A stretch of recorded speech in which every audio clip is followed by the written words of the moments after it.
Welcome to the Hanging with Humans podcast. That looks good. It's me, RJ. And today I have a wonderful guest, Sam Ames, right? Ames? Yeah. Yes. How are you doing today, Sam? I'm doing well. Thank you. You had a little bit of nervousness coming into this? Absolutely. What was going through your head when Chris, your wonderful boyfriend, Basically spouse. When he told you, hey, I want you to do a podcast, or RJ wants to know if you do a podcast with him, what was one of the first things that came to mind? I don't know. I guess I've listened to some podcasts and I think they're really cool. And I was like, yeah, I'd be about that. But then when the time came, I got anxious, because I was like, well, hopefully he has questions because I don't know exactly what to say. I have many of them because so you can guide this. I'm going to guide the shit out of this. I think you've lived a very fast life, interesting life, but I'm happy that we get to do this because there's been so much growth from the things you've gone through and being in this state of sobriety and having a house. And having your family together and all that, but like coming from, not the easiest living situation growing up. So starting with a few things. Where were you born? I was born in Missoula, Montana, but I grew up 27 miles west from the town of Alberton. Alberton, Montana. Yeah, it's a quiet little town. What's the population, I don't know the population, but I do know my graduating class was 18.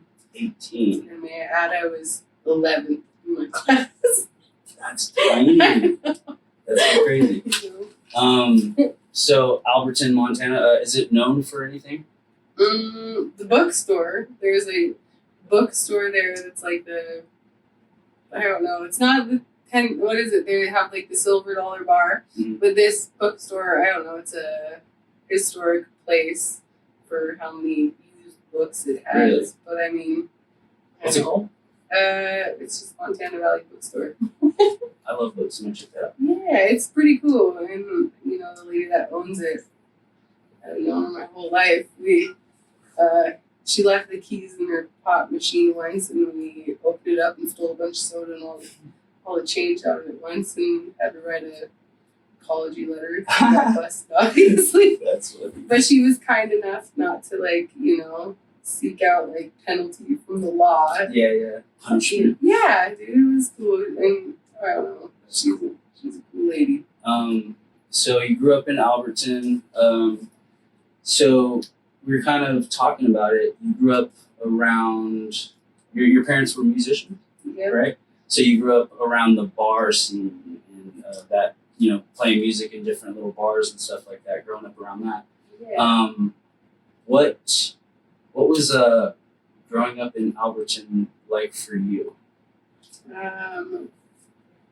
It was, I don't know, I guess everybody knew everybody, so it was kind of, even though my mom might not have been super consistent, everybody in the town knew us, so they say it takes a village, and that was definitely that kind of setting there.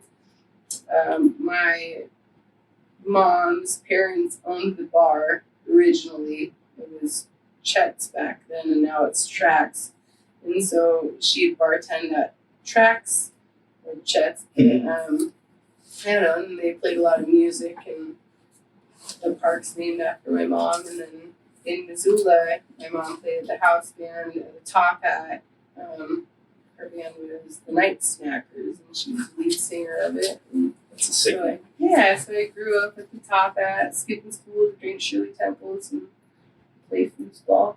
Foosball. Yeah. The Top Hat. Very cool.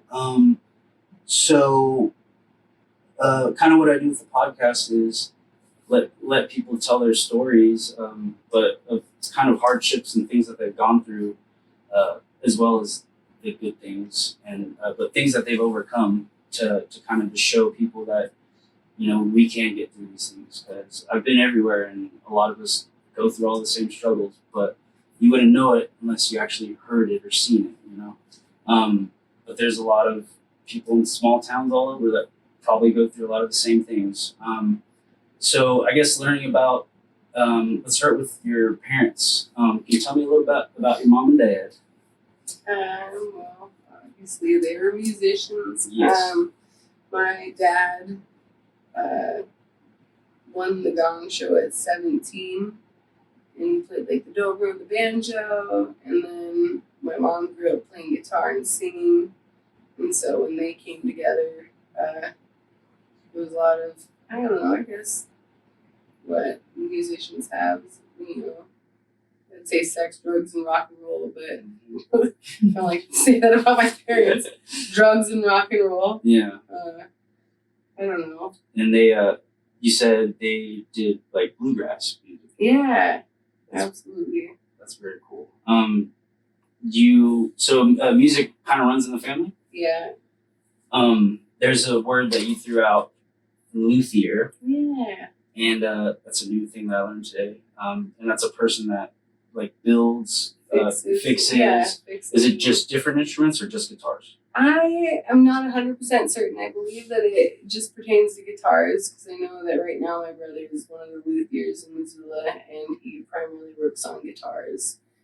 And then he has built a couple too, but I don't know if that falls under being a luthier. I just think that it's like the person that, like, I don't know, I guess fixes. That's very cool. Yeah. He did like not a mentorship, but somebody passed that down to him, right? If I had a better memory, I could tell you the guy who he like apprenticed under, but I can't quite think of it. But it was somebody really important. Yeah. Like he was like one of the best. Yeah, one of the best. That's very cool. So we're not going to talk about the sex, the drugs and the rock and roll part, right? Drugs are a part of, you know, a lot of people's lives, and opioids was a thing that addiction had been a part of your parents' lifestyle as well, right? Absolutely. And as kids, we're like little sponges, and we just soak up everything, and we kind of want to be just like our parents. And so you probably kind of went down a path. Would you say it was from just like being around it so much? Is that kind of how, like, we'll get into your story, but being around all of that, do you think that played a big part in your addiction and stuff, like being around it as a kid so much and all that? Yeah, absolutely. Because I think if you weren't around anything like that, it wouldn't be something that you'd come into, you know, in life. Yeah. Definitely a product of my environment, and not necessarily drinking at this point, but like the drugs and stuff. It was a heavy portion of my youth.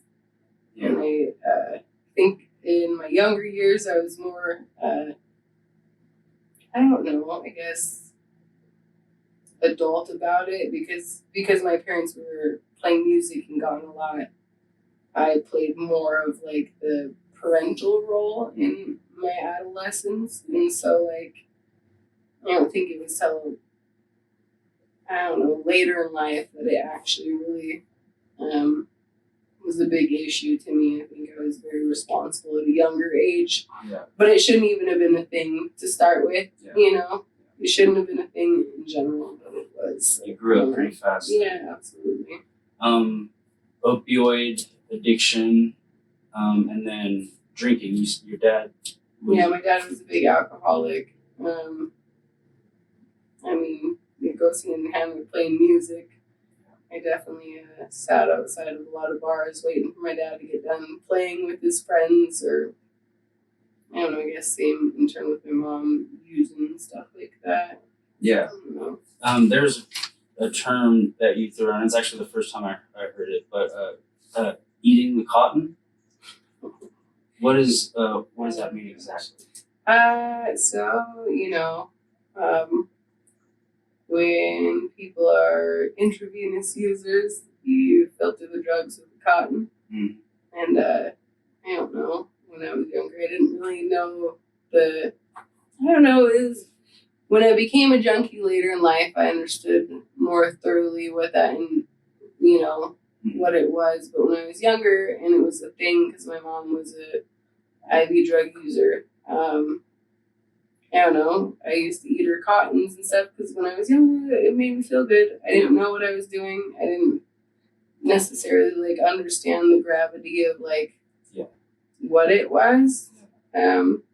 Definitely not a thing as an adult with children that I would personally do for my children, I guess. Yeah. So I mean, when we're not in the best state of mind, it's kind of easier to have lapse in judgment, in parenting and things like that. Yeah. I seen a lot of things as a kid when my dad was on drugs that, still to this day, looking back, I'm just like, what? I was so young.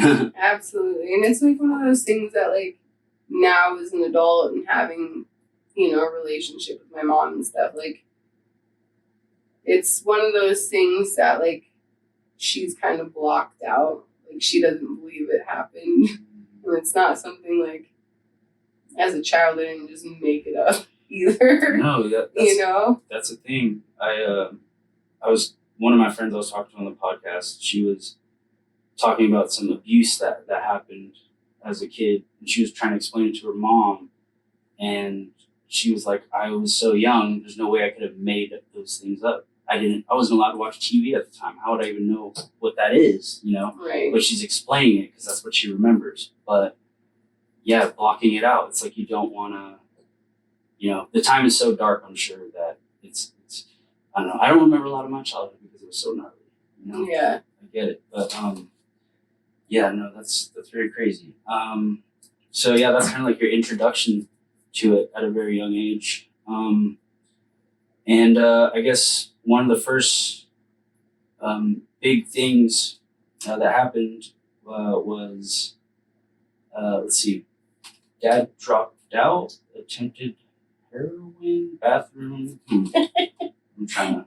I think four notes. You're explaining how you would be hanging outside of the bathroom, right? No. Well, I don't know. Yeah, as a child, I hung out around my mom and her friends that were using a lot of drugs. So, a lot of my childhood was waiting for my mom to get done in the bathroom with her friends, or I don't know, there'd be nights where she'd be tweaking, and I'd be like, Mom, stop dremeling. I have to go to school in the morning. Just shitty things. My childhood memories are hanging outside of bathrooms, weird fucking circumstances with people being weird, dumpster diving, just being super embarrassed about, I don't know, my mom just being in the grips of addiction, which I don't know if she hears this, I apologize. Sorry, Mom. Sorry, Mom. I probably won't tell her to listen to it because I know she has a lot of guilt and stuff about my childhood, or me and my brother's childhood. It wasn't just my childhood. They just don't have the relationship I have with my mom now. Yeah. Because my brother was kind of you fucking suck. He just kind of, went his own way. Is he older? He's older. He's 2 years older. And I know he feels differently about it. I know my mom did the best she could with what she had, and I appreciate her for that. So, yeah, it's all about being fucking humble to the experience, Very true. Do you think, well, first, your guys' relationship, you and your brothers, how was that growing up? Well, my brother was my best friend growing up, for sure. And then, when I started getting into drugs and stuff like that, he kind of took a different route. He took more after my dad. Not saying my dad didn't use drugs, but he was more into music, so him and my dad kind of clicked a little bit better, and then me and my mom kind of, went off on a different path until my dad passed away, obviously.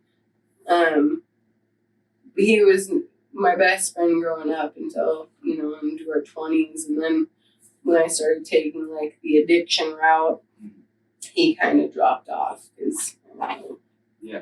just separated himself from it. Yeah, I feel like he had his own battles, but not to the extent of mine. And it was definitely like, I don't know, he tried to remove himself for sure. Yeah. How's your guys' relationship now? Good. We didn't talk for a while. I don't know. It was after my dad died, and he'd inherited one of my father's vehicles, and I was like super strung out, and I traded it, even though it wasn't mine to trade. I like sold it to somebody, and then he found out, and like I don't know, he was super mad about it. So we didn't talk for several years until I like got my shit together, and then kind of I don't know mended the fence, and we've been as close as we can be. I sure fucking love him, but yeah, and addiction is a son of a bitch, and absolutely. But yeah, brings out the worst in people, doesn't it? It absolutely does. So I know. So while you were in high school, what did kind of that look like for you? Because I know some major events happened around age 20 and 21. What did high school life look like for you?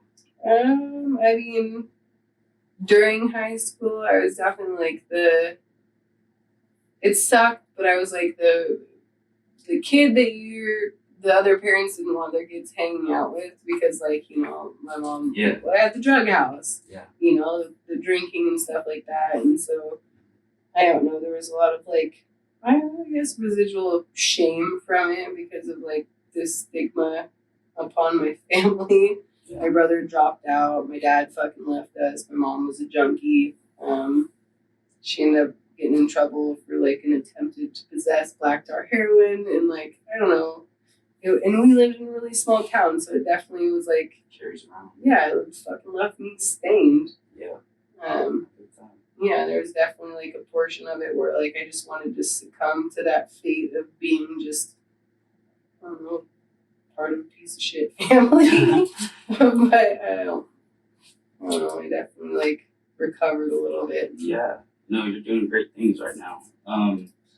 So I kind of had a similar lifestyle, high school sort of situation. But one thing that helped me a lot was playing sports. Sports took me away from my home life. Being at practice every day, and then the camaraderie of being with my dudes and everything.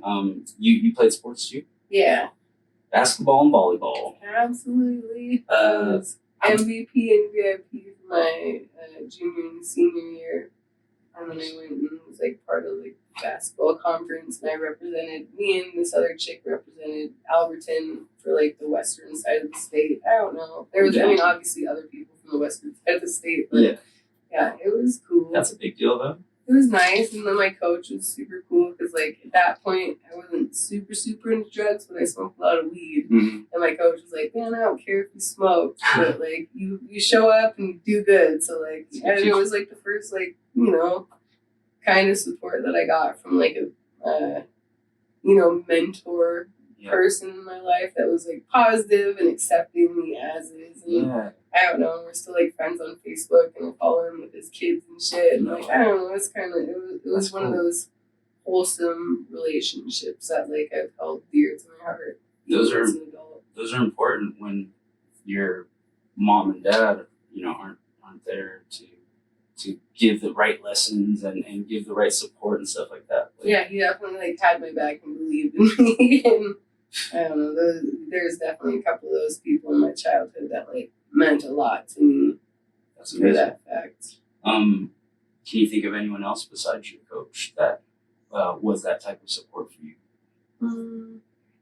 I mean, my coach was the big one. That's the biggest one? Yeah, I think so. Absolutely. So getting into the nitty gritties, there are some major events that happened in your life. One of them being there's a house fire that happened. Yeah. Can you kind of walk me through what life is like kind of leading up to that point, and then what life is like after that point? Yeah. So before I graduated, my dad left us to, I don't know, originally it was, my mom was a drug addict and he told her if she didn't get clean, he was going to leave. So she ended up going to treatment. And then while she was at treatment, he ended up filing divorce papers and he left her completely, and it was for another woman. Her name was Dawn. They ended up getting married down the road and stuff like that. And so they'd been married for I don't know how many years, but I had graduated high school. I had joined one of those. I graduated and I saw in the newspaper one of those things that says you want to have fun, travel, and make money, like little blurbs in the newspaper. And I was like, all right, cool. So I hit it up, and it was a traveling magazine sales crew. So I went down to like North Carolina and like started selling magazines, and I went to like North Carolina, Florida, Georgia, and then we were in Nevada, Henderson, Nevada, and I got a phone call that there had been a house fire and that my stepmom had died. And so we flew up from Henderson, and she died in the house fire. I guess, I don't know exactly the circumstances that, I don't know, she was in the house. I don't know if she was like smoking or it was candles, but the house had caught on fire, and my dad had came back to the house on fire and her in the yard, sitting on a bench, like completely burnt. And they ended up life-flighting her over to Seattle, where she had too many burns to survive. And so they ended up, I don't know if they pulled the plug or how. I was, it was when I was like 20 or something. And so I don't think I was like as comprehensive to understand that, so I'm not.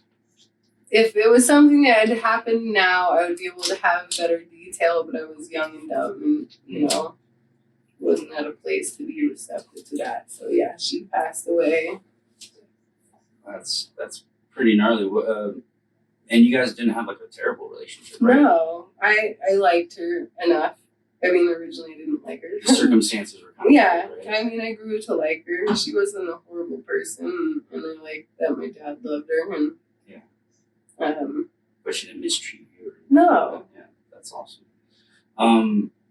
Yeah, that's gnarly. I'm curious about the magazine sales thing. I know how I feel about that. It was cool. I've always loved traveling. I still to this day do it a lot. I think it's an important part of growth as a person. What was your experience doing that? Because had you left Montana ever before that? The only places that I've been is Idaho, Washington, and Oregon. And so I joined that crew, and I went to Tennessee, Georgia, North Carolina, Florida, Nevada, California, and they took me to Mexico for Christmas. No way. Yeah, it was super cool. And not saying I have like really great people skills now, but before then I was even more awkward. And so it really helped me like open up and like get more, I don't know, comfortable with like talking to strangers and like, I don't know, just. That's so cool. Yeah, it was cool. I wish that obviously a lot of those experiences that I had when I was younger, I wish I would have had the capability of comprehension, same with like my stepmom or like, I don't know, just a lot of things when you're that young, you don't have the ability to process it appropriately, have, gratitude appropriately, like, I don't know. So like I didn't get to experience it the way that I would if I was be there now. Yes. Like taking things in and being appreciative, like a lot of that comes with life and experience. It's looking at it through like a whole different lens. 100%. But it was cool nonetheless, and I'm grateful that it happened. That's awesome. There's a movie, American Honey. Have you ever heard of it? Yeah, and it doesn't have Shia LaBeouf in it, and he sells magazines. Yep. Yeah, that was my life. Exactly. I actually love that movie. It was ridiculous. It's crazy. Yeah, that's so nuts. It was fun. I mean, I had a lot of fun with it. It was a complete scam because you didn't really make any money. Yeah. When I came back, I actually owed because you're considered to be an independent contractor. But I did get to travel. Yeah. were just absolute shit kids. Dang. And stayed in a bunch of hotels and just like acting fools. That's a good time. That's for the younger years. a cool chapter in your life for sure. And like the odds, like, oh, look at a newspaper, I'm gonna just roll the dice and do that. Like you could have been doing anything in the world at that time. And it was like a legit one because some people like went to ones that were like scams, but like I would sell magazines to people that didn't want them, so I just sent them to my house and like all these weird names. And so I had a bunch of like magazine subscriptions to my house in Alberton, like under all these fictitious names. Like, I don't know. That's funny. Yeah. So the next kind of major life event, probably maybe one of the biggest ones, is your dad passed away. Yeah. 21 years old. Yeah, it was 3 days before my 21st birthday. And I don't know, I think it was like a year after my stepmom passed away. And I was on I don't even think I was selling magazines. I was down in Nebraska. I was living down in Nebraska. And it was, I don't know, and I just talked to him the day before because it was getting ready to be my birthday and I was supposed to call him back. I didn't. And then the cops knocked at my house. I don't know. Or no, they knocked at my brother's house. My mom called me, I think is what it was. And the cops had knocked on my brother's door and told him. And yeah, and he passed away. Originally, we thought it was, I don't know.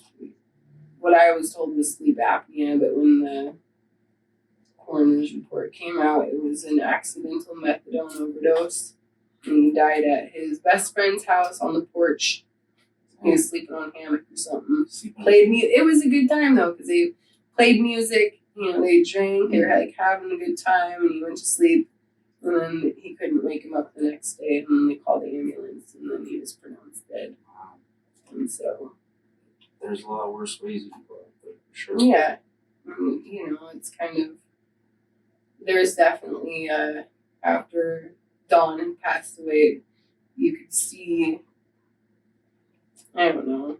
I hate that my mom wasn't the love of his life, but I feel like Dawn was the love of his life because you definitely see how much it hurt him. And he just kind of lost, like, not necessarily, like, completely the will to live, but I mean, there's definitely something that was missing, and I don't know. Do you know how old he was? 47, I think. Don't quote me on that. That's still, like, he had a lot of life. Yeah, he had a lot of life left.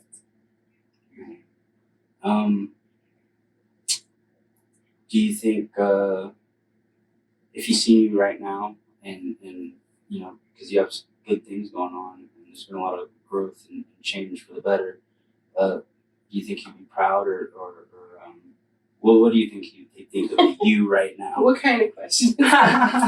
Fuck. He didn't see me at my worst. Oh, he didn't? So, no. My worst came when I was, like, in my mid-20s. I mean, he didn't see me at... I think he'd be proud. I think the worst part of that is, like, obviously, like, him never knowing my children. Yeah. Or them not knowing him. Or, like, the fact that 21... you're not at that state of being, like, grateful. The older you get in life, like, loss gives you clarity and, like, appreciation for, like, relationships and your ability and, like, I don't know, just being humble to the experience, like, knowing that, this relating could just, this could be the last time I could see you. So, like, being able to be grateful for every moment with all the people that matter is, like, a big deal. And, like, at 20 or 21, I didn't have that. So, like, I didn't get my dad was still fucking annoying to me at that age, Yeah. He was just annoying and embarrassing. I didn't get to really dive into understanding him as a human being and, all the things that, like, I have appreciation for now. Yeah. I didn't get to have that for him because I was so much younger. Yeah. So, like, yeah, he would be proud. I just wish I could have a conversation with him today with who I am to be able to, like, bridge that, you know? It's fucked up.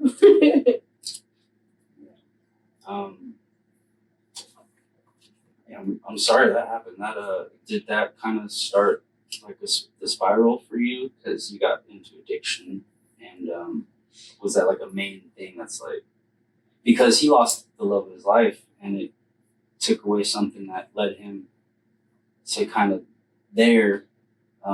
Did it do kind of something like that for you?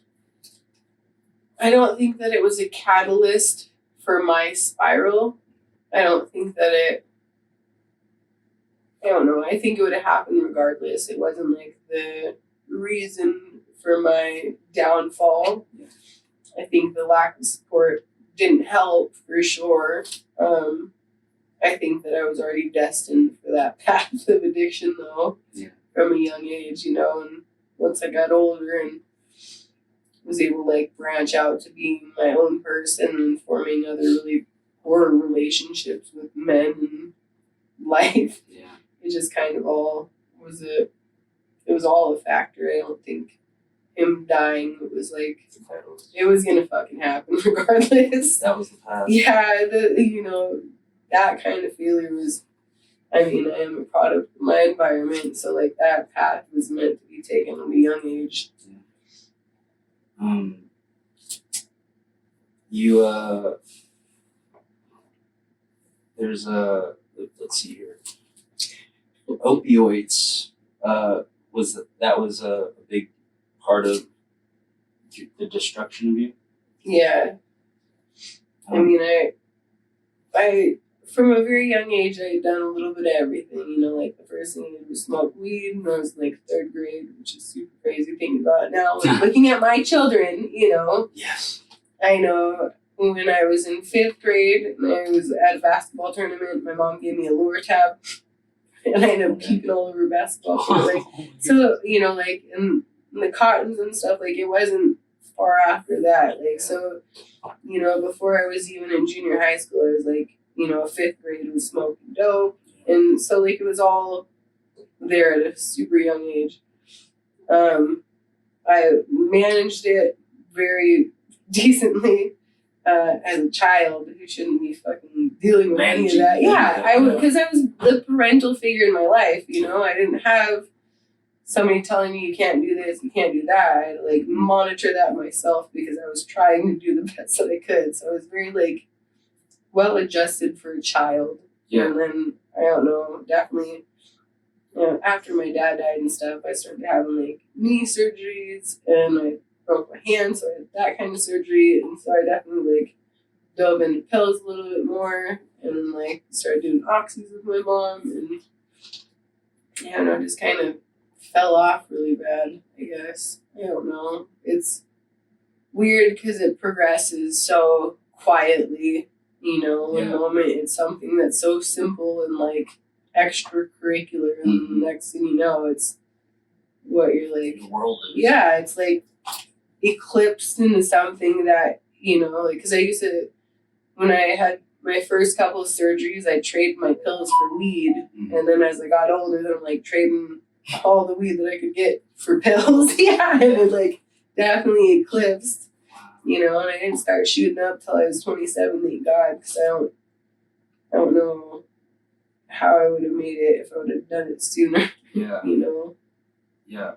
I talked to my friend Autumn, and she was addicted to heroin. She's now an awesome, famous tattoo artist, but she was like, just like that. She goes, it was like recreationally every other weekend, like not a big deal. And then she's like, before you know it, just engulfed her, took her soul. It did. That's crazy. You had a toxic baby daddy for 10 years. I did. Was the toxicity, did a lot of that come from drug use with both you guys together, or what would you say that stems from? I mean, deep down, I believe that he was a decent human, and he gave me my two beautiful children. Yes. But I mean, I believe a lot of it. You know, nobody can be at their best when they're on the grips of addiction. So like, you know, a lot of it had to do with using because nobody can be of, you know, proper mind when they're strung out. I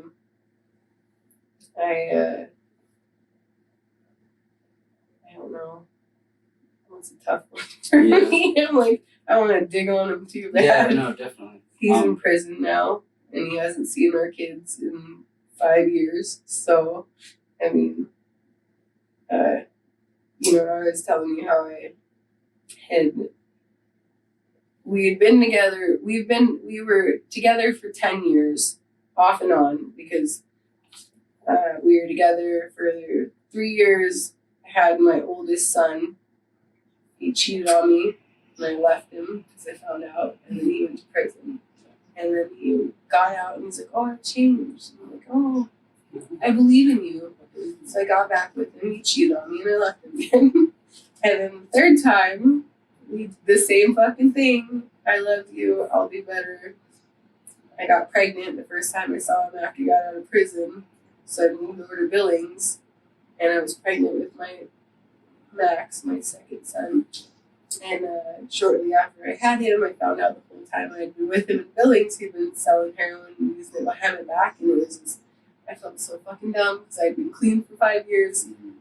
All of our friends knew. It was like this whole fucking, like, it was like the biggest conspiracy of my life. Like, his friends were using, they were acting like they were in recovery. They fucking were like doing discreet buys when we're like at like going to the mall to buy fucking like, I don't know. There's one thing that comes to mind. We went to the mall and there's like that fucking store that you build a bear, and so we were there building bears, and he like went to go meet somebody I don't remember what the excuse was, but come to find out he was just selling me shit, and I was so fucking oblivious. And I don't know, so I ended up finding out. It was just wild. It's such a wild story finding how I found out. Yeah. That's tough when you're in recovery, right? I was clean. I'd been clean for 5 years. I was like doing well. I'd already been through the homeless shelter, built my life up. Fucking, he cheated on me, and I got, left him and came back, and like it was just, I don't know. It's been a fucking mess. But yeah, finding out that he was like using again, I was a big fucking fool. And then instead of just leaving him and like taking my kids and like going, I had like a 3-month-old son, and my oldest was 6.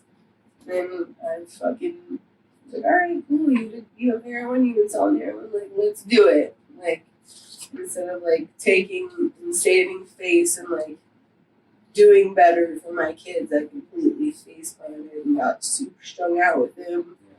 We ran our life to the ground within like 4 or 5 months. We didn't lose our apartment or anything, but like all of our bills were due. Like everything was going to shit. Like people were babysitting my kids. I shouldn't have been babysitting them. And then he like peed dirty for probation, and they came to our house. They found a bunch of needles and meth, and then they took my children and they arrested my husband, and they sit in my flop house ass apartment by myself after I'd been clean. Like I'd only been relapsed for like 4 or 5 months, but like everything in my life just came to like, that was the rock bottom for me. It was like my husband was arrested, my children got taken. It's the only time in my entire life that I've ever had CPS involved. Yeah. And they took my children because I was unfit, and then having them serve me papers of neglect and abuse and stuff like that. Like it was heartbreaking. And we were in an apartment complex, and my neighbor above, she came down and she's like, I don't know what's going on, but if you need somebody, I'm here. Because she could just hear me like just wailing. And I had to sit there by myself, and I just picked up drugs. So I had like meth in my hat and a bunch, it was just a mess. Yeah. And I should have just flushed it, but I didn't. And this is probably not for the podcast. I went and sold it to my friend because it was broke as shit. Yeah. And I didn't use. And I like started picking up the pieces. And of course, I'd like figure out how to bond him out, and then our relationship was fucking abused. So he was like being shitty to me and not bonding him out quick enough, and not doing this and that. And then when I did bond him out, then he was like staying out late and drinking, and I found out he was like fucking some bitch from Applebee's again. Dude, Applebee's bitches are the fucking worst. That was the second girl. She did this twice in our 10-year fucking relationship. We cheated on me with some Applebee's. Oh, fuck you, Applebee's. I know. What the fuck? Fucking Applebee's. Yeah. So, I don't know, instead of like banding, I bonded him out, and I thought like, hey, we just lost our children. Like, I stopped using drugs. Like, you should stop using drugs. Let's figure it out and get our kids back. Yeah. He was like out getting fucked up, staying out with some fucking bitches. Yeah. Like, I don't know. I was so disappointed. And then I don't know. You cut this out. No. The way I found out he was cheating on me, it was like, he left his broken ass fucking phone at our apartment, and I screen beamed it to the TV. And he had GPS picture, he had the GPS on and shit, and there was pictures of him kissing some bitch. Oh my God. And this is like after my kids got taken, so I'm like, all right, fuck you, motherfucker. And so I was like, I'm done. I'm done. And so I fucking, continued like going to get my kids back, and I busted my ass and I got them back in 4 months. I fucking like filed divorce papers and fucking left him, and that's the last time I seen him, actually. And he's in prison. Yeah, he's in prison.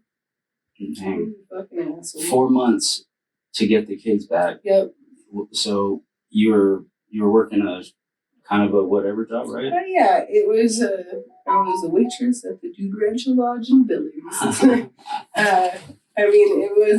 It was obviously a minimum wage job, but I got tips, and I just, I don't know, put my nose to the grindstone. I did mental health counseling, addiction counseling. I went to intensive outpatient treatment. I did daily visits with my kid at the center until they placed them with one of my old bosses. And then I do my visits there, and I literally did absolutely everything that I could to get my kids back. I did every step. Random UAs, and then they did the drug patch on me, and like I'd heard so much bad stuff about the drug patch, like that. I don't know. I've heard with the drug patch, I heard that like if you're in like the wrong environment, or you're wearing clothes that you used to use in and stuff like that, it can give you false positives. And so I was so paranoid about it that like I did the drug patch, and then I went and dropped UAs outside of what I was required, because I was so terrified that something was going to, keep me from getting my kids. And it happened. My patch spiked, and luckily I had actually UAs that had been taking extra to like counter it, because she was trying to be like, oh, well, you could use. I'm like, no, dude, I literally have a UA that's saying I am within, the legal limits, or not legal limits, because I wasn't fucking using. It's just it's like nanograms or something on the patch, and like and I'm so glad that I did that. I mean, I'd heard horror stories. And at that point, I was like so gung ho on getting my kids back that like nothing was gonna get in my way. Mm-hmm. Yeah, you even took the extra steps to like just in case this shit fucks up, because it fucks up sometimes. Yeah. That's good. You really wanted your babies back. I wanted my babies back. Good on you. That's a hard thing to go through. Your mom.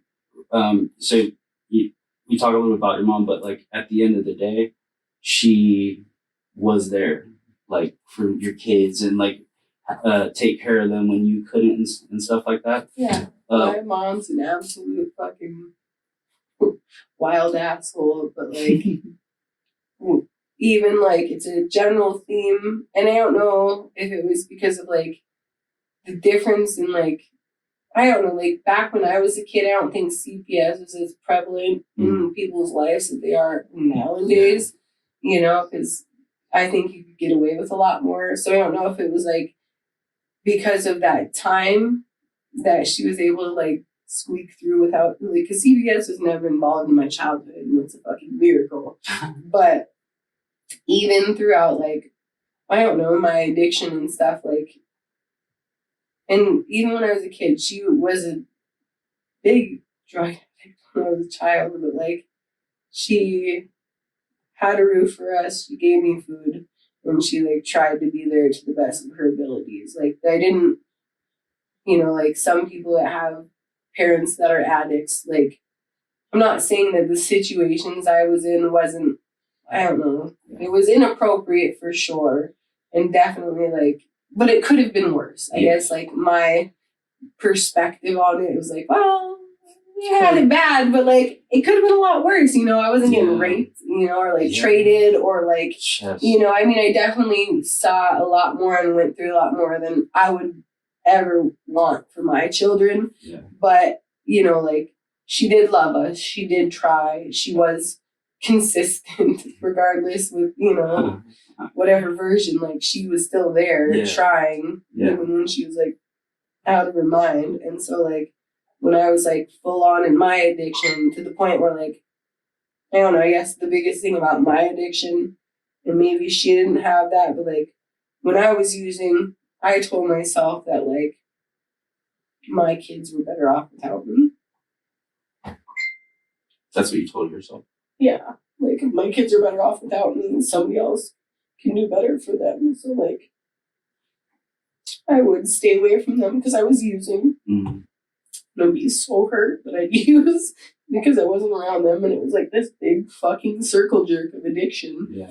And I think any parent that's ever had a really gnarly drug addiction can contest that that's like a part of it. Like our addiction tells us that our kids are better if we're not around. And that was like the biggest portion of, I don't know, it kept me away from my kids for when, I was really messed up.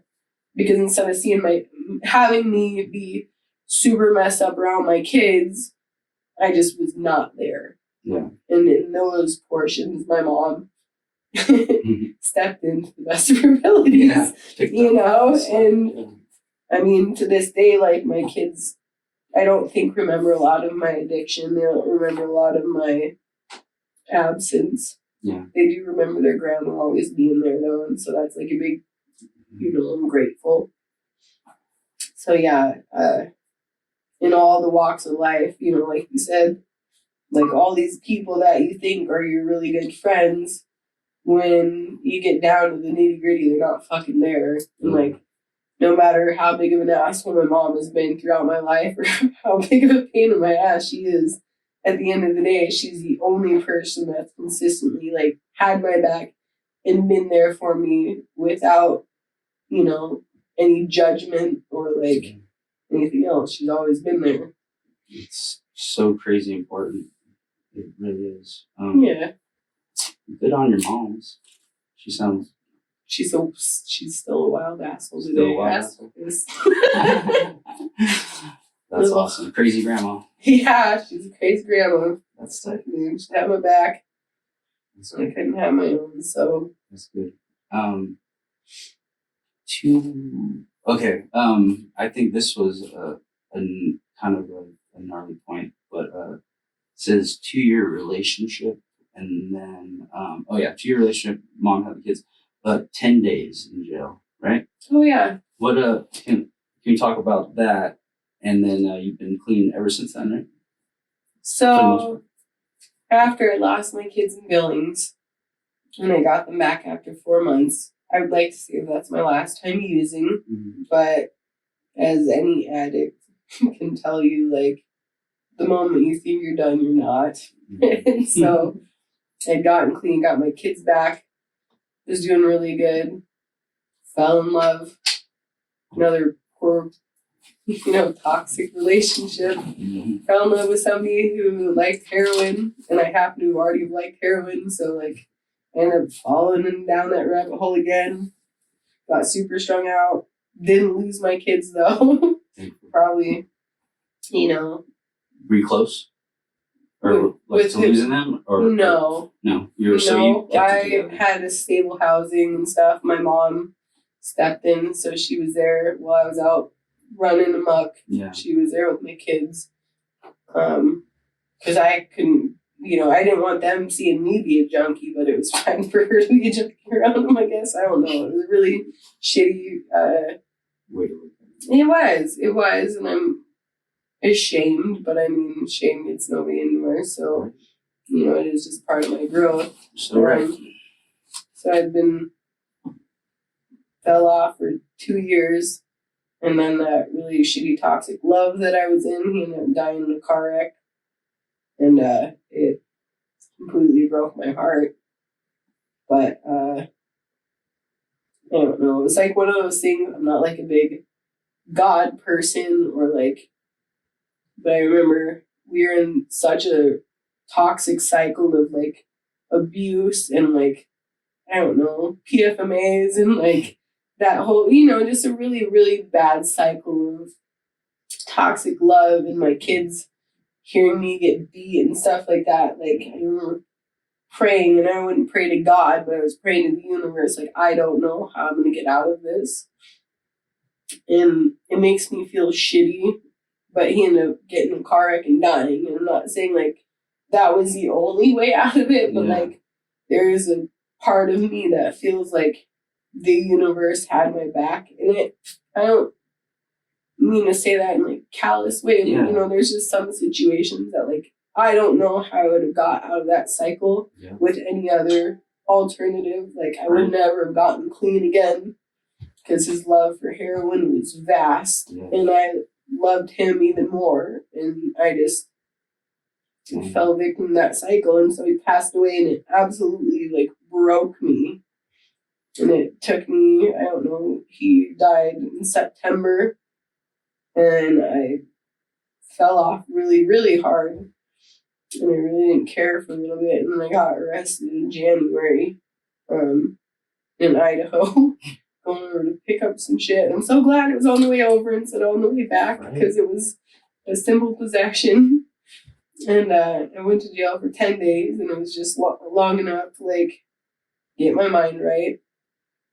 I remember getting out and calling my mom and telling her I didn't know what I was going to do. And she's like, well, you better fucking come home and just take care of your kids. Because I had a moment of like, am I going to use or not? Yeah. And I don't know. And I ended up I don't know, it's an irrelevant portion, but I didn't use and got my shit together, and I don't know, haven't used since. That's amazing. I definitely grabbed life by the balls. Did a lot of really cool things, to help me. Yeah. That's amazing. It's been a fucking journey, that's for sure. That's what life is. One crazy road.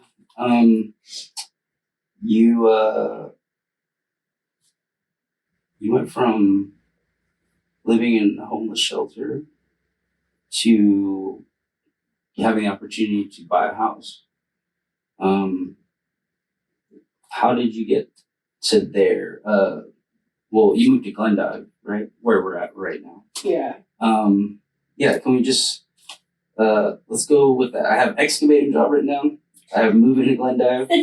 Homeless shelter. Your notes are superb. So, I got out of jail after 10 days. I decided to stop using completely. I applied at an excavating company. I called them and I said, hi, my name's Sam. I'm trying to get my life together. I don't know how to run equipment, but if you gave me the opportunity to learn, I promise you would not be disappointed. And they gave me a job. And so I started running equipment for them. Shout out to Grant Creek. And I did that for the summer. I absolutely loved it. I lost my house in Missoula, so I moved to Alberton. And then at the end of the season, I ended up losing the house out in Alberton. So like right when I was getting laid off for the winter, I lost my housing. So I moved into the homeless shelter with my kids. Stayed there till April. And then I gotten my kids' grandma, my baby daddy's mom. She was like, Samantha, I prayed on it and you should come to Glendive. And I'm like, no, I do not want to go to Glendive. That's not where I want to go. Missoula is my home. Yeah. But as I sat at the homeless shelter with my 2 children and rent's outrageous there. Oh, yeah. I, mulled it over a little bit more, and I said, you know what do I have here anyway? You know? Please. Yeah. I moved over here into this house. It was a 4-bedroom house for $550. Got a big old nice yard, We'd moved 3 times in the last year, so my kid had to switch schools 3 different times, before we moved here. And it ended up being a great transition. And I remember when we first moved in there, my son, at the time, he thought it was our forever home. And he's like, "Mom, we're never going to have to move again." And I'd be like, "Oh, I'm not really sure if this is our forever home." And I'd asked her once about being able to rent to own it. She told me no. Mm-hmm. And then, I don't know, 4 or 5 months later, I revisited it. And she said, "Let me talk to my family and I'll get back to you." And then she called me back and she said that they'd be willing to sell it to me at a 4% interest. So it was I bawled my eyes out, called Chris, I was like, "I'm going to buy a home," and never, with how much I've messed up my credit and my life and all the things, I thought it'd be years off to be able to buy my own home. So being able to tell my kids, we don't have to move again was, a really big deal. And I don't know, as much as I hate the flatland, Glendive has been, the biggest growth for me as a human. I was able to provide my kids stability. They've been able to do a bunch of sports and stuff, which is the first year we've been able to do sports, and how big it was for me growing up and stuff. I was just really grateful to be able to have them experience that. Went and got my CNA. And started, I was working at the hospital, but they pay sucky. So you're at the VA? Right? Yeah, I'm at the vet's home now. Super hard, but I enjoy the people and I enjoy the purpose of, the work that I'm doing has purpose, or at least it does to me. Yeah, definitely. That's amazing. No, Glendive, the flatlands, the badlands. It's not the not so bad lands. The not so bad lands. It's been a crazy ride for me to get here as well, and I went and was part of a homeless veterans, a relocation sort of nonprofit.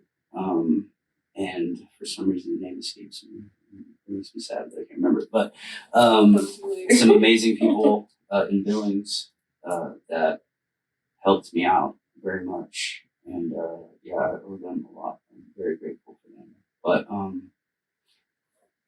no, this place has been a lot of growth for me as well. And this is probably the first time having a place all by myself, whether that be an apartment or house or anything, but taking care of it by myself, and having my kids come down to Montana for the first time was a bucket list thing for me, because I moved away many years ago and kind of followed them around and decided to settle in Montana. So I wanted to give them the experience of the Western Montana experience. So I was planning on having them out in the mountains all the time. The eastern side. Exactly. It's okay. It is okay. Listen, I had a stigma on the west or the eastern side of the state my whole life. And even though this is the last place that I thought I'd wind up, I am super grateful that it's where I am. Absolutely. Yep. I feel the same way. We talked about people not being there when you hope they would be, or you think they would be, or you just and then them not being there, and how hurtful that can be, and how much that can affect you and trust and things like that. But can you tell me a little bit about your Chris and how he's a support system for you? Absolutely. Yeah, please do. The person I didn't think I didn't think that I'd ever have him.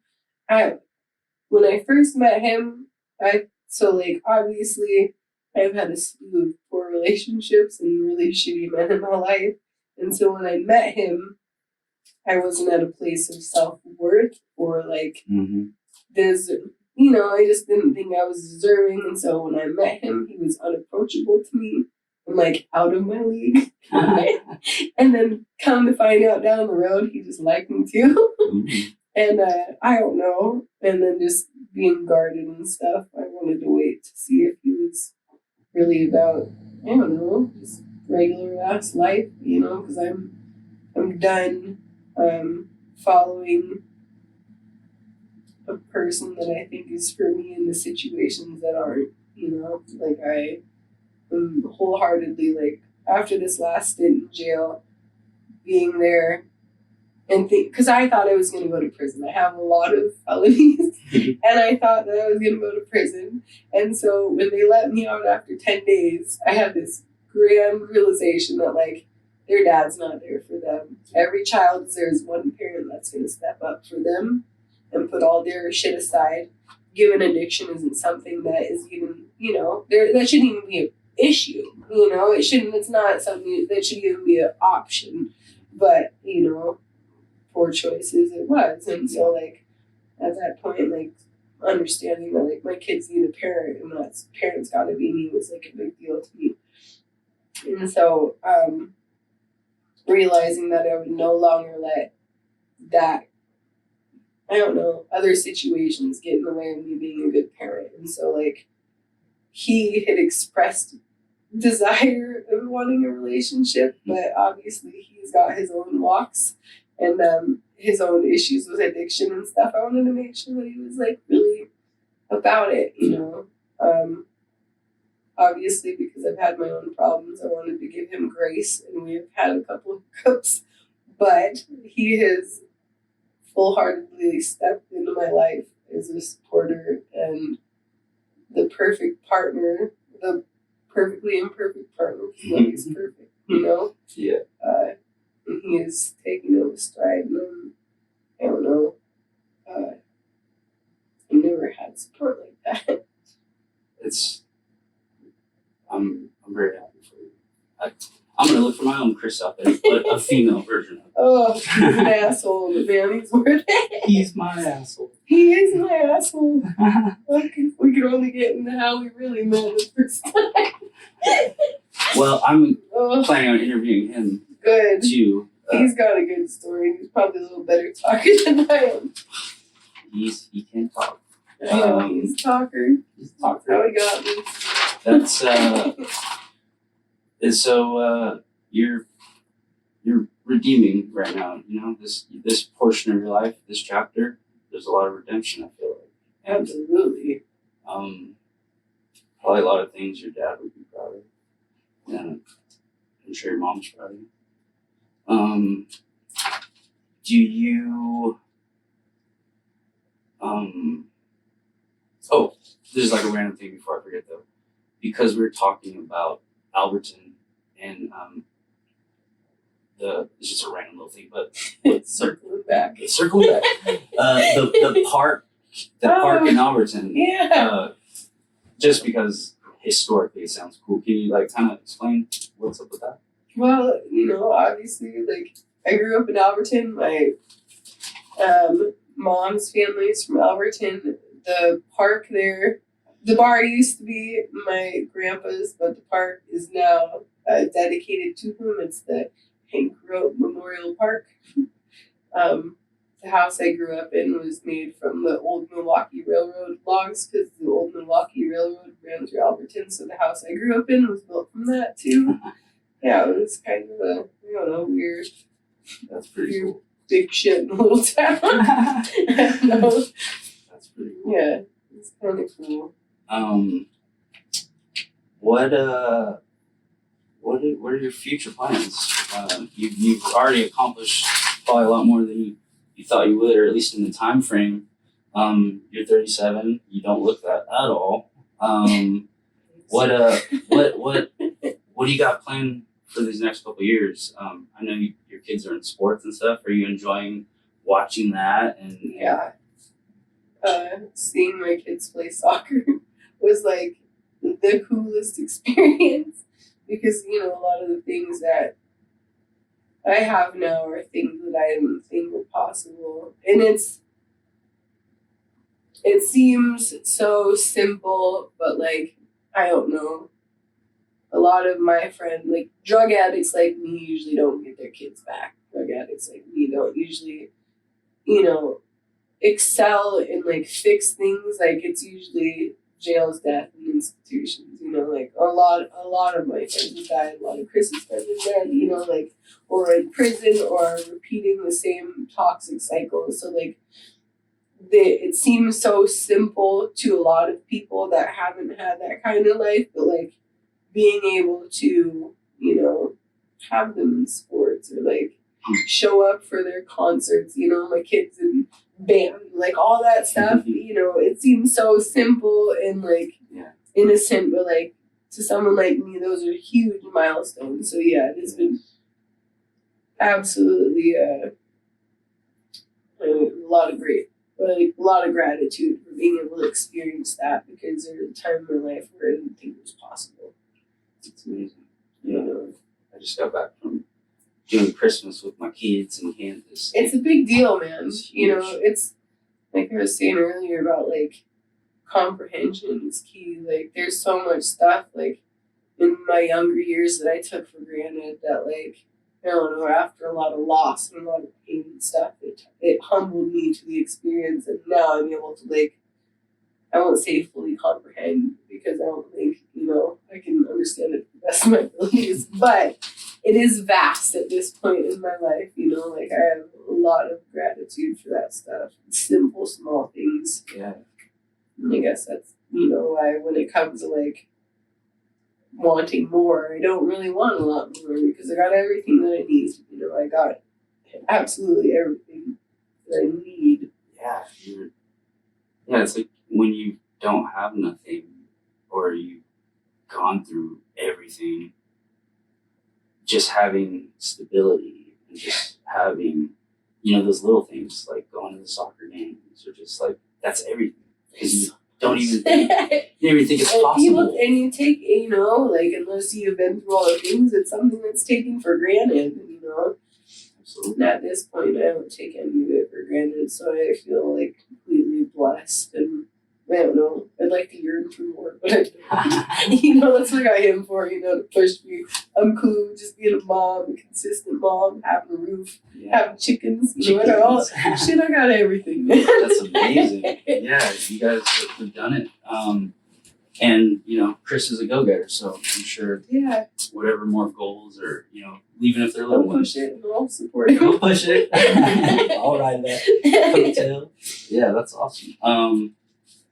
I'm going to do like a couple random questions and then I'll let you go because then I got to work tomorrow. Absolutely.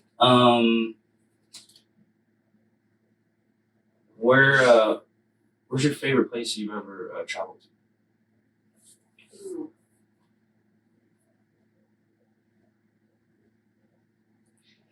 So, I don't know, my heart's in Western Montana, so there's a lot of places over that I really liked, but it wouldn't really be abroad, but I really liked Florida. I can't say a specific place because it was like around Kissimmee. It was just really tropical and nice feelings. I grew up here, so it was very different.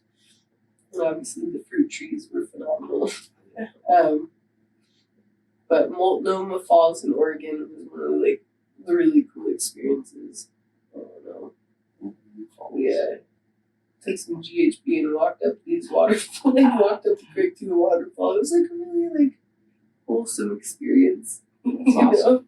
I was super young then too. I didn't even have kids at that point, but it was very, very neat.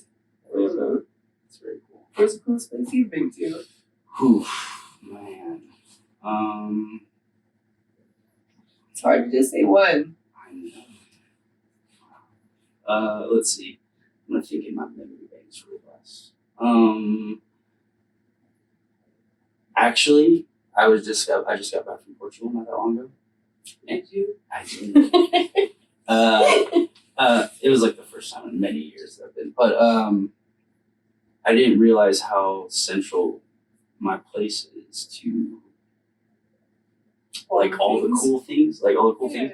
Yeah, 15 minutes north, like the sickest castle I've ever been to, and the road that like winds up. It's like it's got to be like, I don't know, 10 miles, but it's like super windy. And this road, it's like made of like little square pieces of like stone. It's weird. It's like paved that way. Yeah. But forever and ever, as far as the eyes can see. But it's also going up this mountain, and this mountain has like the second largest eucalyptus tree in all of Portugal. So it has these massive trees overlooking like everywhere. So it's all shaded and it's just so beautiful. And then you finally get to the top and you drive, and it kind of looks like The Shining. Outside, there's like all these huge mazes, like grass tall, like sort of mazes. And it's like this huge maze thing. And then you drive around it, you get into the castle, and it's completely like, I don't know how much money they put into preserving it, like keeping it really beautiful. And you go inside, and the artwork, the stonework, the paintings, they're all from like originals from way, way, way back in the day.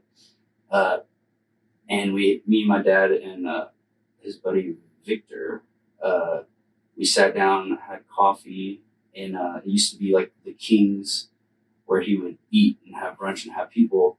And it's just, the ceilings are probably like 60 feet tall.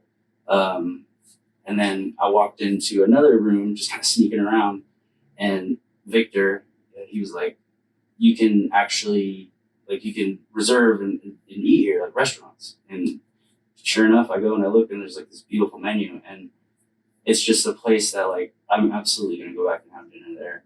Had you been there before? Never. Okay. Mm-mm. Oh shit! Yeah, I've been there before. Huh? Whoops, that was the whole question. It's okay. No, I mean, no, but you've been there. Yes. So I mean, that's technically the place Yes. you've been. True. Yes. I was yes, just wondering if there were, like as reference, like I was saying, like appreciation grows as you get older and understand. Yeah. And so, like, if it was someplace you'd visited as a child that you didn't fully understand and like went back to, and you're like, oh fuck, man, I've been missing out. You know what I mean? Yeah. Okay. I have like a brain injury, so. Oh, blame it on the TBI. Blame it on the TBI. Maybe I haven't been as cool. Okay, check this out. I lived in LA. I moved from Helena, Montana to LA. I was trying to myself, and I remember I called my sister from the hospital, not really remembering even like the state that I was in that I even called her, but to tell her that I was in the hospital, and so she calls me the next day and she goes, I want you to sell all your shit, get rid of everything, sell your truck, and I'm gonna buy you a one-way ticket to LA, and you come live with me. And so I went and did that, and I lived with her awesome roommate Laura. Shouts out to Laura. And I was trying to find myself and trying to better myself, and I thought that like, oh man, how do you better yourself in like LA? Like it's just one big party kind of. But it's who you surround yourself. I would say shit is where everything can be how you make it. Yes, exactly. And do you think, like struggling with mental health? Because I've never suicide. The only time I've ever been suicidal is in a shitty relationship. That's the only time that I've ever wanted to die. Mm-hmm. And I will say that about addiction. Nothing will take you back to relapse or poor mental states more than a poor relationship. And so struggling with mental health and stuff like that. What do you think is I don't know. What do you think is the biggest thing that you could say to somebody that's struggling, time, right? Give it time. Give it time, but find the things that, what was the way it was explained to me? You gotta find the things the tools that you need to help yourself heal. And maybe those tools look different for other people. But for me, being in a good cycle of waking up very early, going to the gym. Routine, yes. Routine. Doing that is the first part of exercising your body. there's a thing with endorphins and shit that happens with that. Yeah, utilizing your body's natural resource to produce chemicals that'll make you happy. Exactly, smarty pants. Exactly. That grounding myself. I went back to Montana because the mountains they heal me. They have healed me. I was not born and raised in Montana, but it's the only place that I was able to heal. But I found the tools within myself here. I realized that I can be out of reception in 5 minutes if I wanted to make that drive. And once I started to shut off social media, started to the noise, all the talking that people are involved with, and I was like, I'm not a part of that. I belong out here, grounded myself, and meditating is a big thing that changed my life.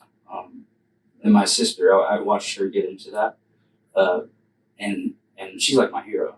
I looked up to her very much. And older sister, younger sister, older. She's 7 years older. Katy Perry's personal chef. I was telling you. Yeah. Shouts out to Dre. She showed me. She's been through hell, and she's accomplished so much, but she never really gets frazzled. She never really gets like over upset. She never wastes her energy on things that she doesn't need to waste them on. Things that make you upset, like the social media thing. Well, if I just turn my phone off and I go out in the mountains, then eventually it's just not going to be a part of my life. And I started to kind of live by that. And then meditating was kind of the next step for me. Since I moved to this place, I've been on my own, and when I start to get sad or I start to feel massive amounts of anxiety, I've developed a very gnarly anxiety that I never had before within the last year or so. But I've been able to combat that with being able to ground myself, meditating, get outside. It's so important to get outside and get sun and vitamin D. I think nature heals us. We come from nature. Do you think that your personal anxiety comes more from being connected to all the things? Like, do you think that you, like, say you have your phone off and you're not on the internet, you're not on Facebook, you're not on, and it's just you by yourself, do you think that your anxiety is, like, at a higher level, or do you think it's when you're with all the outside stuff fucking with you? It's the outside stuff. 'Cause that's how I feel, too. It is the outside stuff. All the things that people are doing and all the things that I'm not doing comparatively. Like we were talking about that the other day, like comparison is the thief of joy. Yes. You sit here and because we're so connected with everybody that we tend to compare ourselves. Like I'm not where they are, not, and the internet makes it so that you can know what everybody's doing at all the points, and the internet only shows the pretty parts. It doesn't show people struggling with mental health. It doesn't show people, struggling with like day-to-day activities that might be easy for some people, but as like drug addicts, like just the bare minimum, like I was talking with Chris, like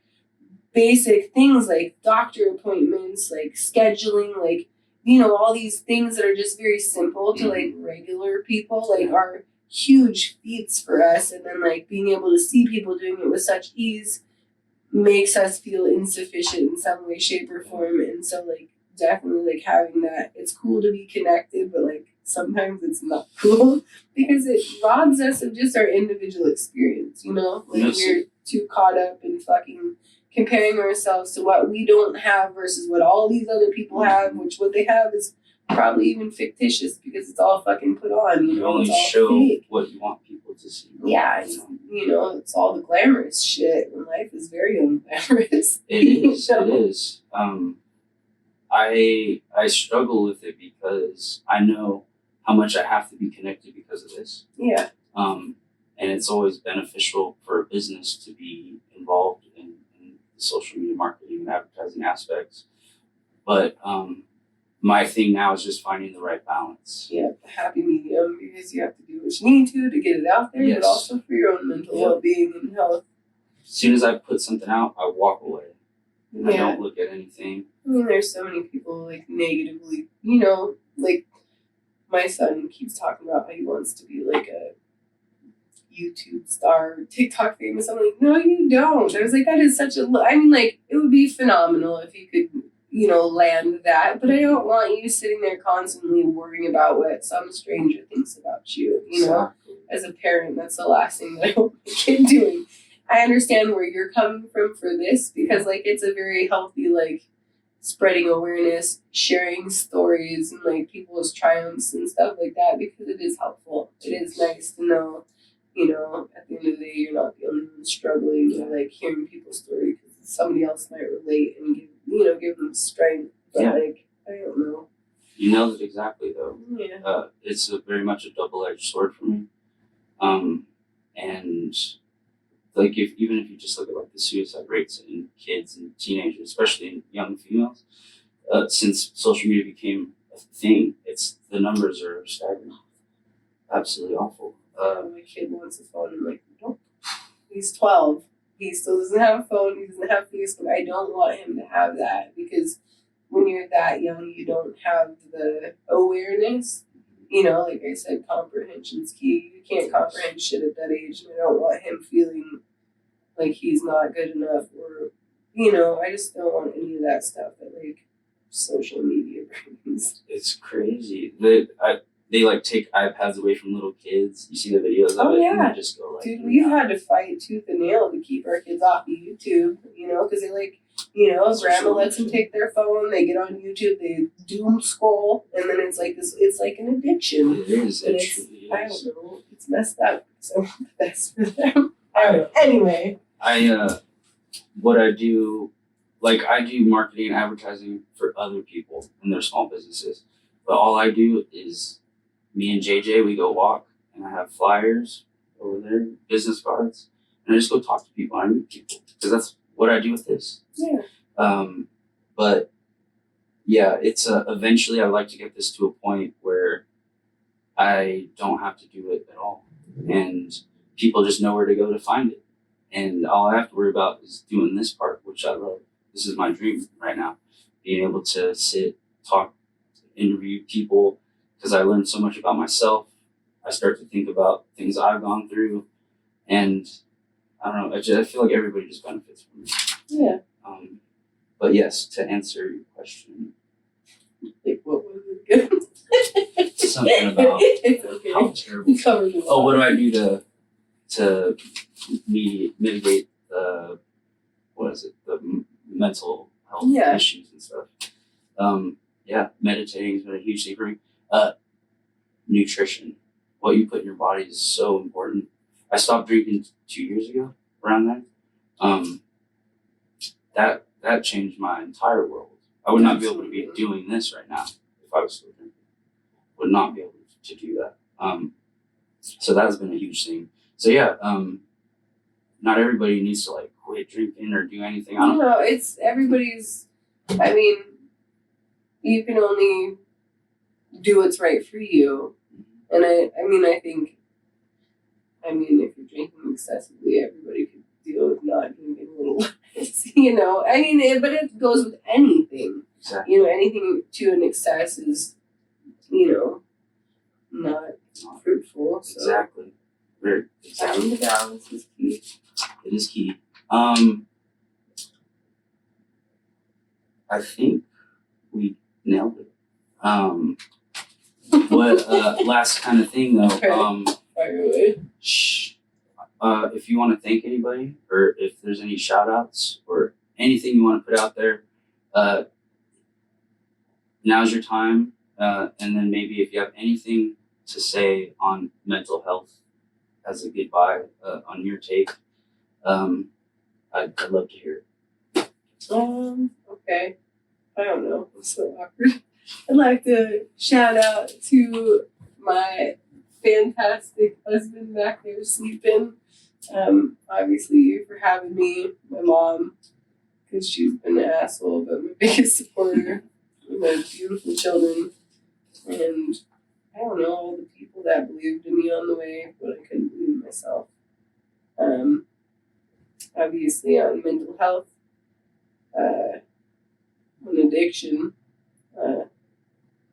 Sometimes things take time, and you got to give yourself grace with that. And all the hard changes don't happen quickly, and it takes a lot of time and application. So I don't know. It took a lot of just going through the motions and doing the next right thing before I actually started seeing changes. Before I started like feeling them in myself. And so like, I don't know. Just give yourself grace and a big lump of time. Because I mean, shit today is gonna be a lot different in 3 months, and if you don't wait around to see that difference, then I don't know, you're robbing yourself of opportunity. So I don't know. Those are very, very, very, very, very good ones. Sam, thank you so much. Yeah, thank you for having me. I appreciate it, and thank you everybody for watching. And I'm gonna tune in next time. Tune in next time. I'm gonna try to do a couple more before the New Year's. But yeah, Merry Christmas, everybody. Bye.